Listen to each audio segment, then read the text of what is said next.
अस्सलाम वालेकुम।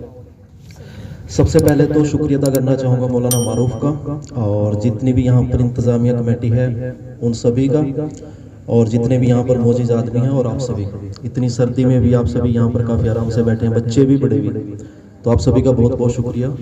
काफ़ी अच्छा लगा और जिस तरीके से बच्चों की तैयारी करवा रखी है बहुत ही अच्छी है। मतलब कोई भी बच्चा ऐसा नहीं लगा कि तैयारी के जब भी यहाँ पर उन्होंने स्पीच दी अपनी कि वो डरा हुआ। तो ये सब जो होता है बहुत ज़्यादा जब हम किसी चीज़ की प्रैक्टिस करते हैं, तैयारी करते हैं, उसके बाद ये चीज़ें हमें देखने को मिलती हैं। तो माशाल्लाह बहुत ही अच्छी यहाँ पर अगर हम देखें बच्चों ने जो अपनी परफॉर्मेंस दी है, बहुत ही ज़्यादा खुशी हुई देखकर। ऐसा बहुत कम देखने को मिलता है, चाहे आप स्कूलों में देखो या और अगर हम मदरसों की बात करें उनको भी देखें।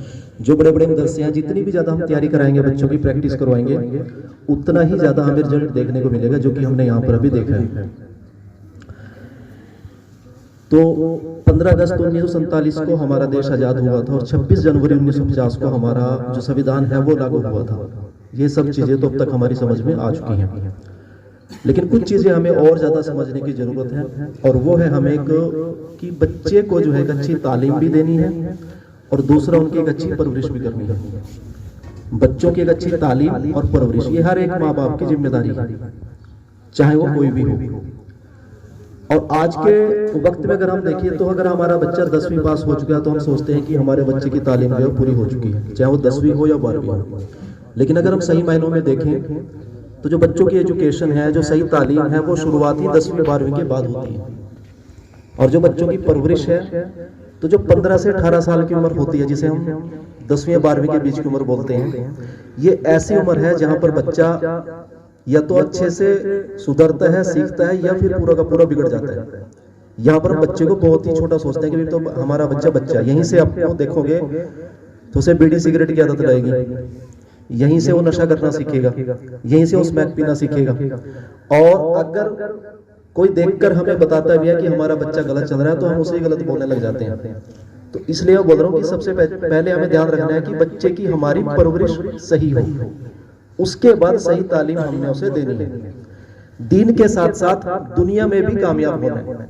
जब आप किसी मुसलमान को देखते हो कि पुलिस ऑफिसर है, एक अलग लेवल की खुशी मिलती है, हमें अच्छा लगता है, चलो मुसलमान भाई है, वही पुलिस वाला है। जब आप किसी पुलिस अफसर के साथ साथ किसी डॉक्टर को देखते हो, किसी इंजीनियर को देखते हो, तो अच्छा लगता है कि कोई पंचायत ऑफिसर है, कोई पटवारी है, तहसीलदार है कि मुसलमान है, एक अलग ही खुशी होती है।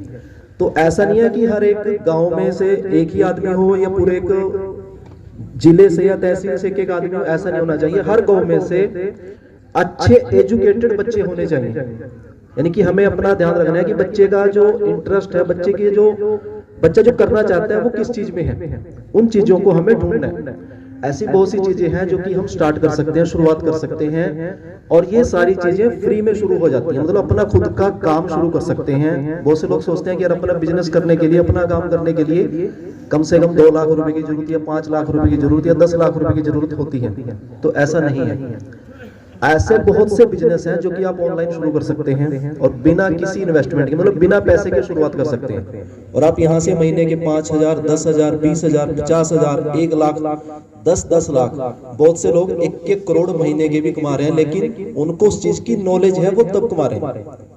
आज अगर मैं आप लोगों की बात करूं या अपनी बात करूं या बच्चों की बात करूं, अगर हम यमुनानगर से आगे जाएं, दिल्ली चले जाएं या किसी बाहर के मुल्क में चले जाएं, तो हमें पता नहीं चलेगा कि हम अब यहाँ तो हम पहुंच चुके हैं, यहाँ से इधर कैसे जाना है और यहाँ कैसे जाना है, क्योंकि हमारी उतनी तालीम नहीं है। तो सबसे पहले हमें हिंदी के साथ साथ में इंग्लिश की नॉलेज भी होनी चाहिए, और इंग्लिश के साथ साथ में कंप्यूटर की नॉलेज भी होनी चाहिए। वो आप देखिए कि बच्चों के लिए जो कंप्यूटर सेंटर है वो कहाँ तक है, जो इंग्लिश के सेंटर है वो कहाँ तक है, और अगर नहीं है आसपास तो आप ऑनलाइन भी सीख सकते हैं उसको। 500 रुपए के, 600 रुपए के कोर्स हैं, वह बच्चे के लिए बाय करवा सकते हैं और उसे सीख सकते हैं। आजकल तो स्कूलों में टैबलेट भी मिल रहे हैं बच्चों को, लड़के लड़कियों को, तो उनके अंदर भी आपको 500 रुपए, 600 रुपए कोर्स करके उनसे अपने बच्चों को एक सही तालीम दे सकते हैं। तो बच्चे का आपको ध्यान देखना है कि बच्चे का इंटरेस्ट किस चीज में। बहुत से बच्चों को कंप्यूटर में होता है, लेकिन नहीं भाई तुझे तो मोटरसाइकिल का काम सीखना है, तो बच्चे की वो चीज भी देखनी है कि बच्चा करना क्या चाहता है। तो हम अगर आज के वक्त में पिछड़ रहे हैं तो सिर्फ वो है हमारी शिक्षा, एजुकेशन। और नाम किसका खराब होता है फिर मुसलमानों का, और उसमें हमारी भी कमी है।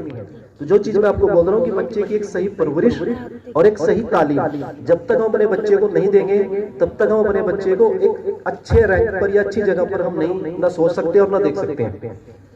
तो मेरी आप लोगों से सिर्फ यही गुजारिश है कि अपने बच्चे को ज्यादा से ज्यादा जितनी ज्यादा हो सके तालीम दो, दीन के रास्ते से चलो, तो दुनिया में भी कामयाब रहोगे और आखिरत में भी कामयाब रहोगे। 5 वक्त की नमाज भी हो, और अपने जितने भी हमारे मदरसे हैं आसपास में उन सब का हमें ध्यान रखना है। सिर्फ ध्यान रखना नहीं है कि चलो नमाज पढ़ ली और मुलाकात कर ली, उनमें जितना हो सके अपनी तरफ से सदका भी दो, और साल में एक बार हमें ज़कात देनी होती है तो वो ज़कात भी दो। उसके लिए भी अगर पहली बात तो हम सबको मालूम होना चाहिए, नहीं मालूम है तो उसके लिए आप जो मदरसे के जो नाजिम साहब है, मौलाना है, या किसी अच्छे मुफ्ती से आप बातचीत करो, क्योंकि ज़कात जो फ़र्ज है वो अगर आपके पास सोना है, चांदी है, या आपके पास माल है कुछ भी, तो उसकी एक सही मिकदार निकाल कर आपको जो है वो अपने जो भी उसके मदरसे हैं या फिर जो भी और लोग हैं जो उसके हकदार हैं वो उनको मिलनी चाहिए। अगर हम सही तरीके से अपनी ज़कात भी अदा करेंगे तो बहुत से लोगों की गरीबी भी दूर हो जाएगी, और मदरसे में भी जो तंगी होती है, बहुत सी चीज़ों की ज़रूरत होती है, वो भी इंशाअल्लाह जल्दी से पूरी होती रहेगी।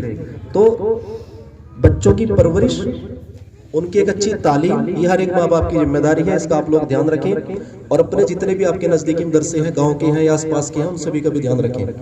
तो आज के लिए इतना ही, और आप सभी का फिर से बहुत बहुत शुक्रिया। अस्सलाम वालेकुम।